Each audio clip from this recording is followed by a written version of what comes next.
Seja mais uma vez bem-vindo ao meu canal Café Pingado, Ciências Sociais, Direito e Geeks.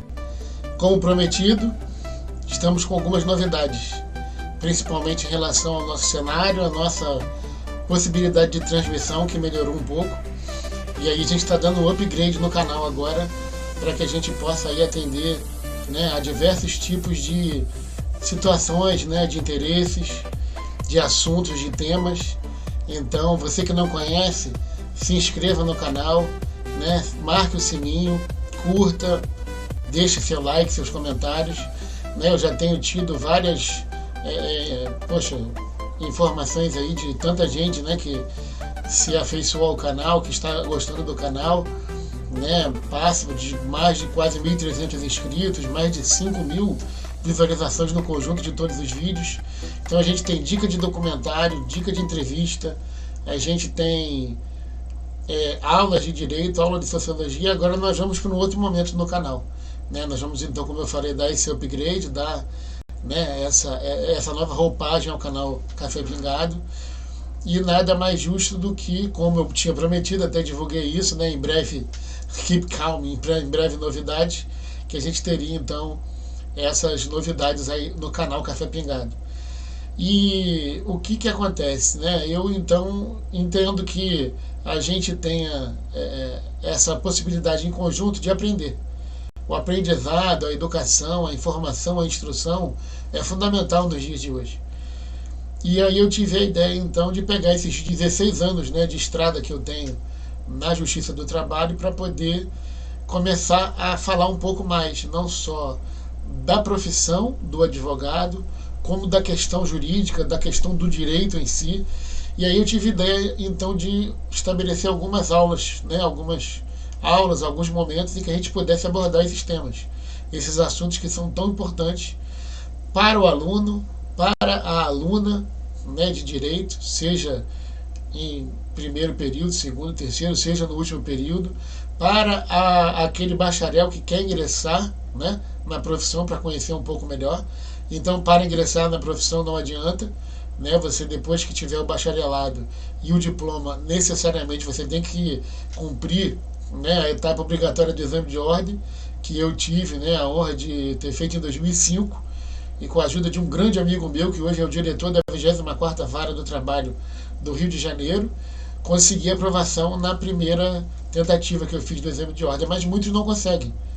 Tem um dilema, tem às vezes uma desesperança, mas só não passa aquele que desiste. Aquele que não desiste vai passar. Não tem como, entra através do exame da OAB e vai fazer parte dos quadros da Ordem dos Advogados do Brasil. Então, gente, eu espero que você tenha essa conscientização, mesmo o advogado já formado, que queira ter alguma informação, de novo, revisitar esses conceitos de base. É fundamental revisitar conceito de base. Sem o conceito de base eu não consigo fazer nenhum tipo de estrutura, seja de ensino, seja de prática, na lide do tribunal, na lide forense, principalmente no TRT, que tem uma série de elementos aí diferentes do que é, por exemplo, na Justiça Federal, na Justiça Civil, no Tribunal de Justiça. Então, gente, vamos lá. Hoje eu vou fazer um breve histórico, em relação à história da implementação dos cursos jurídicos no Brasil.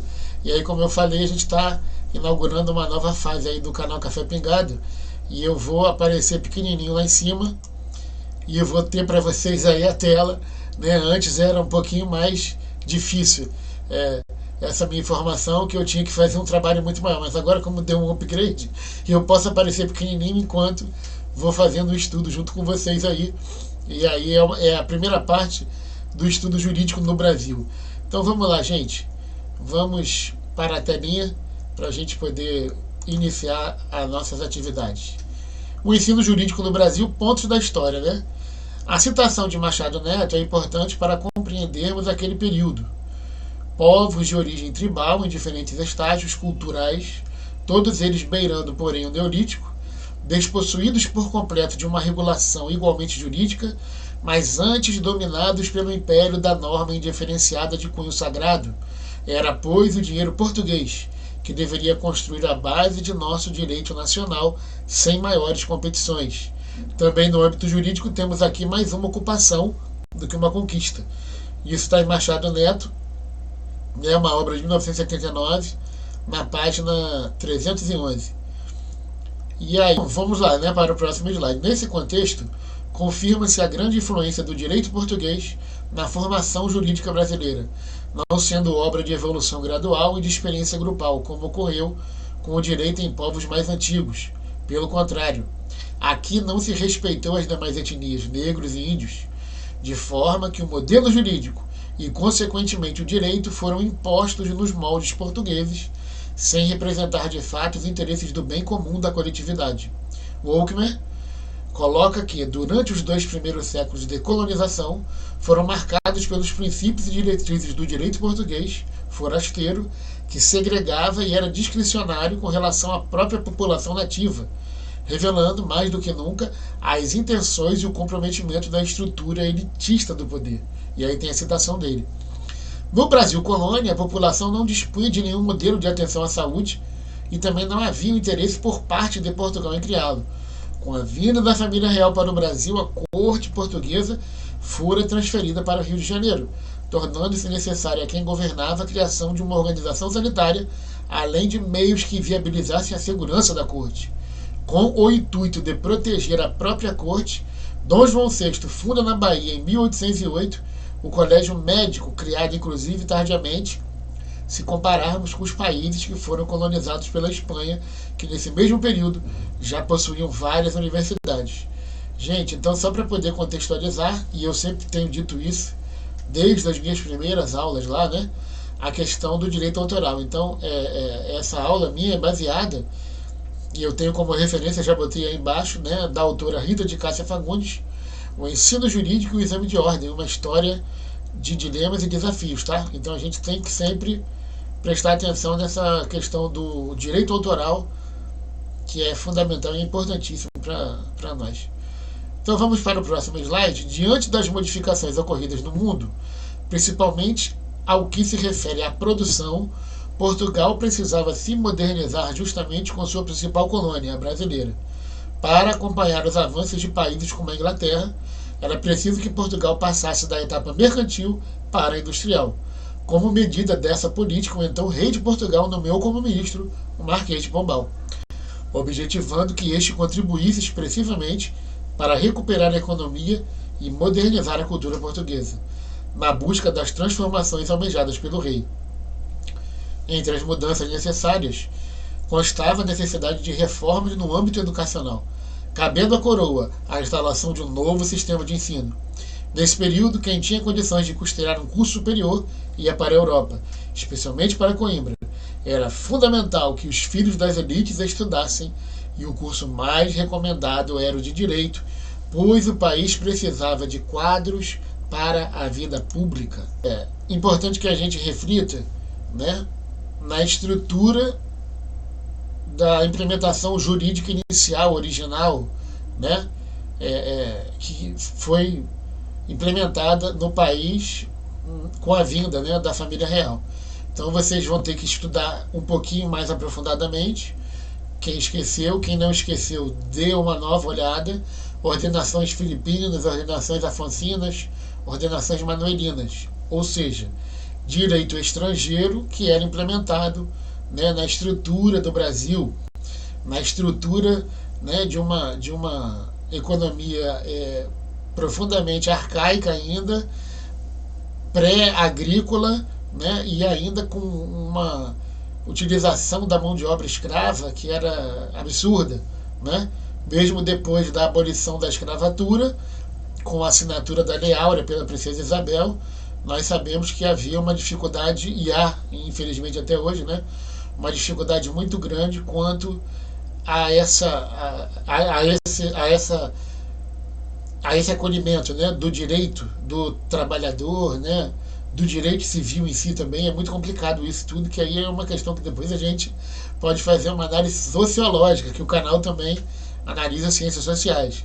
Vamos hoje falar mais sobre a questão jurídica, que é mais importante. Quem quiser ter um aprofundamento, por exemplo, sobre a questão do empregado doméstico, dê uma olhada aí no meu vídeo anterior, do início deste ano, que eu falo sobre aspectos sociológicos e aspectos jurídicos da relação do empregado doméstico. E também faço um cotejo histórico, né? Eu vou lá atrás e volto um pouquinho para que a gente possa ter essa possibilidade de ter um contexto da situação. Não adianta você analisar o problema só naquele momento. Você tem que ter um contexto histórico, sociológico. Eu falo isso também bastante em alguns vídeos do canal. Então, se você se interessar, vá lá e dê uma olhadinha. Tá, então esse direito estrangeiro, né, fez guarida aqui no país, e aí começou uma série de situações e de problemas que acarretaram, né, uma impossibilidade muito grande até de governar o próprio Brasil. E aí Dom João VI determina a Marquês de Pombal que fizesse uma modernização da estrutura, não só da infraestrutura nacional, mas acabou também, né, alterando um pouco essa questão jurídica no país. Vamos lá? Vamos voltar mais um pouquinho lá para a gente poder então dar continuidade aí. Diante das modificações ocorridas no mundo, principalmente ao que se refere à produção, Portugal precisava se modernizar, juntamente com sua principal colônia, a brasileira, né? Essa eu já tinha lido, então é a nossa próxima tela aí, por favor. Novamente aparece entre as discussões a questão da localidade. Na sessão de 18 de agosto de 1826 é apresentado um novo projeto, baseado no projeto de 1823, contendo 9 artigos e definindo que as cidades de São Paulo e Olinda seriam contempladas com os cursos, então o curso de medicina e de direito, né? Como a gente leu no slide anterior, havia então essa questão que muitos filhos das elites, né? Muitas pessoas da elite iam para Coimbra estudar direito. Não tinha curso de direito aqui. E esse curso de direito era voltado para quê? Para quando retornasse esse aluno de Coimbra, fizesse parte da estrutura burocrática do Estado que estava sendo implementado aqui. Então o curso de direito, né, e a própria profissão do advogado elevavam um status social, né, bem marcante, bem determinado.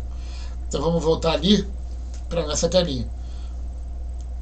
A partir daí a discussão prolonga-se com o propósito da organização curricular, fazendo com que o projeto passasse a ter 13 artigos e encerrando a luta pela criação das universidades. O referido projeto foi aprovado no Senado e sancionado pelo imperador, através da Lei de 11 de agosto de 1827, data que posteriormente passou a ser comemorada como o Dia do Advogado. Aí então você tem a explicação de por que no dia 11 de agosto é comemorado o Dia do Advogado, tá? Então é uma questão até interessante porque faz parte da nossa cultura jurídica até hoje, né? E ela começa daí. Diante dessas colocações e da necessidade de se criar cursos jurídicos no Brasil, fica o questionamento de por que o curso fora criado em Olinda e não na Bahia ou Paraíba, como vários deputados queriam. Já justificamos a criação do curso em São Paulo, mas é preciso explicitar as motivações que levaram Olinda a ter um curso de direito. Então nós vamos passar aí para o próximo slidezinho. Havia em Olinda um grande seminário, criado ainda em 1880 por padres considerados iluministas liberais. Este seminário era uma espécie de pré-universidade, como coloca Nilo Pereira. Ali não se formavam apenas sacerdotes, mas todos aqueles que desejavam ingressar na vida pública com um sólido conhecimento das humanidades. Nisso residia o sentido universal do ensino, naquela casa de formação religiosa, a escola de heróis, aspas, né? Como chamou o cônego Carmo Barata. Isso é uma referência à obra de Pereira de 1977. Vale notar que na época várias pessoas influentes temiam o que seria aprendido pelos estudantes no seminário, conhecido também como centro de rebeldia, visto que o ensino obedecia a uma orientação ampla, podendo ser chamada de liberal. É importante destacar que a criação dos cursos jurídicos no Brasil decorre de uma opção política que, segundo Rodrigues, tinha como função básica, vamos marcar aí, como função básica, vamos fazer essa marcação para que a gente possa fazer esse destaque, né? Vamos lá. Vamos marcar aqui. Sistematizar a ideologia político-jurídica do liberalismo, almejando com isso a promoção da integração ideológica do Estado Nacional, projetado pelas elites, e formar a burocracia encarregada de operacionalizar esta ideologia para a administração do Estado Nacional, que quase nunca tinha a ver com os interesses da grande maioria. Isso Rodrigues, na sua obra de 1993. Os critérios para admissão no curso, né, e aí ele vem fazendo aqui esse destaque, era que os estudantes deveriam ter idade mínima de 15 anos e serem aprovados nos testes preparatórios. Os cursos eram altamente elitistas, vou marcar aqui que eu acabei de falar sobre isso, né, com vocês, eu vou marcar novamente. Os cursos eram altamente elitistas, só os filhos de famílias nobres conseguiam cursar. Assim, a burguesia brasileira buscou a educação aristocrática como meio de ascensão social, afirmando-se como elite econômica e política, né? Então é importante essa reflexão. Estou dando uma pincelada aqui histórica, tá? Para depois, quem quiser dar uma aprofundada. E aí, sobre a formação de bacharéis, eu falei um pouco antes, a gente aprofunda um pouquinho agora, em Direito no Brasil, Volckmer cita que, no bojo das instituições, amarrava-se, com muita lógica, o ideário de uma camada profissional comprometida com o projeto burguês e individualista, projeto assentado na liberdade, na segurança e na propriedade, que são o fundamento do Código Civil de 1916, por exemplo, né? Esse Código Civil de 16 que, na realidade, vigeu aí até bem pouco tempo atrás, quando houve a implementação do novo Código Civil brasileiro. Com efeito, a harmonização do bacharelismo com o liberalismo reforçava o interesse pela supremacia da ordem legal constituída, Estado e Direito, e pela defesa dos direitos individuais e dos sujeitos habilitados à cidadania, sem o prejuízo do direito à propriedade privada. O bacharel assimilou e viveu um discurso sociopolítico que gravitava em torno de projeções liberais desvinculadas de práticas democráticas e solidárias. Privilegiavam-se o fraseado, os procedimentos e a representação de interesses em detrimento da efetividade social, da participação e da experiência concreta. Concomitantemente, o caráter não democrático das instituições brasileiras inviabilizava também a existência de um liberalismo autenticamente popular nos operadores do direito. E aí, né, eu sou obrigado a fazer algumas reflexões como advogado que atua há 16 anos, né? A estrutura de um tribunal de justiça seria de fornecer acesso à justiça. Isso é uma questão constitucional. Então, para eu ter acesso à justiça, eu tenho que ter facilitado o máximo possível, como cidadão, a possibilidade de ingressar com uma ação judicial. Os tribunais de justiça, pelo menos aqui no Rio de Janeiro, né, eu acredito que em todo o Brasil, implementam então a questão das custas judiciais. Gente, na época que eu era estagiário, lá em 2003, 2004, para preencher aquela guia de custas, tinha um balcão aqui no TJ do Rio de Janeiro, ali na Erasmo Braga, né, no centro da cidade, que você tinha que consultar como é que você preenchia as custas. Você tem que preencher uma série de campos. É para o fundo do Tribunal de Justiça, é para a CAARG, é para a Defensoria Pública, é 10% de não sei mais o que, é 2% do valor da causa, só que isso é uma loucura, dependendo da ação que você vai ajuizar. Então, nós temos a possibilidade da gratuidade de justiça, né? Para você, dependendo da situação, comprovar a gratuidade, e você tem que entrar logo com a ação, né? E você quer, por exemplo, uma liminar, uma decisão antecipada da lide em relação a alguma questão, então você acaba preferindo recolher as custas. Mas para recolher, você tem que passar uma situação muito difícil. Esse é um ponto, né, que a gente tem até hoje dessa burocracia. Eu vou na sociologia, quem quiser ver mais sobre burocracia e racionalização, né, da sociedade moderna, que você pode encaixar a estrutura do Tribunal de Justiça, né, da justiça em si, pode ver Max Weber. Max Weber tem um aprofundamento bacana. Depois eu até posso, né, fazer uma aulinha, um vídeo sobre isso aqui. Outra questão, bairros pobres do Rio de Janeiro, né? Bairros que às vezes você tem, né, o centro humilde, né, uma prefeitura, um prédio antigo e tudo. Você tem os prédios mais suntuosos do Tribunal de Justiça do Rio de Janeiro, por exemplo. Então essa suntuosidade, essa questão talvez arraigada culturalmente, é que nos deixa às vezes meio perplexos. Porque você acaba olhando, né, aquele prédio fumê verde, do lado tem uma favela, do outro tem um boteco, uma padaria na esquina que você vai tomar um café lá, um pastel, e no meio daquele cenário paupérrimo, muitas vezes, dependendo da comarca que você visite, né, você tem um prédio suntuoso da justiça. Então é muito assim, é desafiador você pensar nessas questões, tá? Então eu só estou dando alguns pontos de reflexão. Quiserem depois participar ou me mandar outros pontos, fiquem à vontade, estou à disposição. Vamos voltar lá para os nossos slides. Então, ok. Então isso nós já vimos, né? Marcamos ali a questão do assentado da liberdade, na segurança e na propriedade, você tem o Código Civil. Vamos lá. A educação, ano após ano, passou a ganhar mais espaço na sociedade, tanto que em 1924 foi criada a Associação Brasileira de Educação, AB. Diante de uma série de mudanças passadas pela sociedade, a educação passou a ser vista com outros olhares, também a ser discutida sob mais de um ponto de vista, sendo facilmente visualizada a existência de dois lados antagônicos. Tá? Dois lados antagônicos. De um lado, as lideranças católicas, que buscavam manter a situação existente, ancoradas nos princípios morais católicos, e de outro, os princípios republicanos que tinham na escola o trampolim para o progresso. Romanelli faz considerações importantes desse período. Assim, o período que se seguiu à independência política viu também diversificar-se um pouco a demanda escolar. A parte da população que então procurava a escola já não era apenas pertencente à classe oligárquica rural.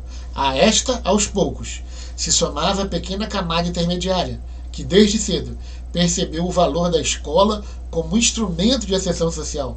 Desde muito antes, o título de doutor valia tanto quanto o de proprietário de terras, como garantia para a conquista de prestígio social e de poder político. Era compreensível, portanto, que, desprovida de terras, aí eu vou marcar isso aqui porque isso também é importante para a gente, desprovida de terras, fosse para o título que essa pequena burguesia iria apelar a fim de firmar-se como classe e assegurar-se o status a que aspirava. Então vamos continuar, que é o penúltimozinho slide aí. No governo de Getúlio Vargas, através do decreto 19.408 de 1930, foi instituída a Ordem dos Advogados do Brasil, entidade que será discutida logo na nossa próxima aula. Hoje, esse é o penúltimo slide para a gente poder digerir esse número de informações aí, correr atrás de alguma pesquisa, quem queira se aprofundar mais, me solicitar alguma dúvida, alguma pergunta, estou à disposição. E em 1931, com a reforma Francisco Campos, que culminou com uma série de medidas, incluindo a criação do Estatuto das Universidades Brasileiras, o curso de Direito passou a ser dividido em bacharelado e doutorado, sem mudanças significativas, pois continuava com seu caráter puramente elitista. Nesse período do governo Vargas, a educação passou a ocupar um lugar importante nos discursos oficiais, como destaca Horta, né, na fala dele agora. A concepção de educação como problema nacional servirá para justificar uma intervenção cada vez mais intensa do governo federal nos diferentes níveis de ensino e uma crescente centralização do aparelho educativo. E aí, para finalizar, com o fim da parte 1, com a Constituição Federal de 1988, ocorreram avanços significativos no que se refere ao ensino e aprendizagem, contemplados no capítulo 3, que trata da educação, da cultura e do desporto. As universidades passaram a gozar de autonomia didático-científica, administrativa e de gestão financeira e patrimonial. Então aqui finaliza a parte 1.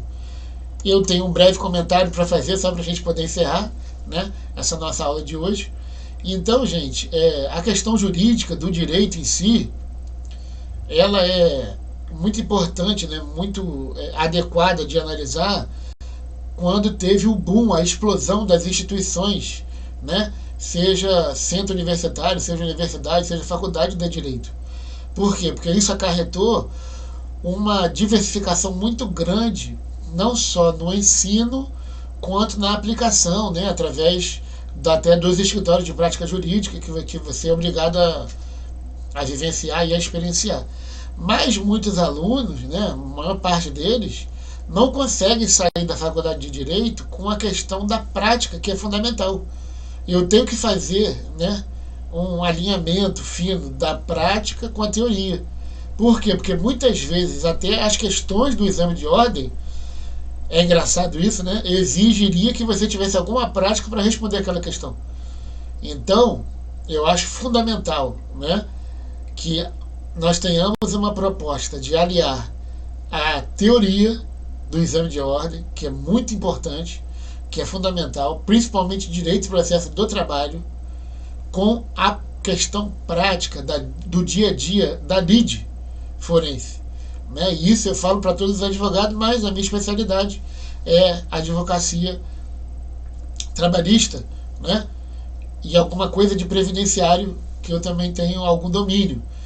Então, gente, é muito importante que a gente tenha, né, essa conscientização. É fundamental a faculdade, né, você fazer parte de um curso superior, porque senão você não tem o diploma de bacharel, que é o primeiro pré-requisito para o exame de ordem.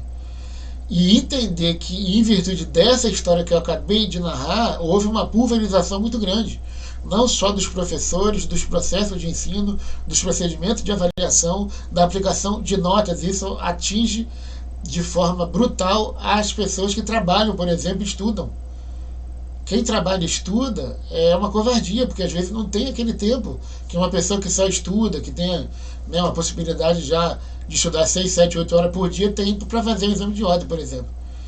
Então é muito importante que a gente tenha essa análise sociológica e histórica e consiga conjugar com a nossa realidade de vida hoje.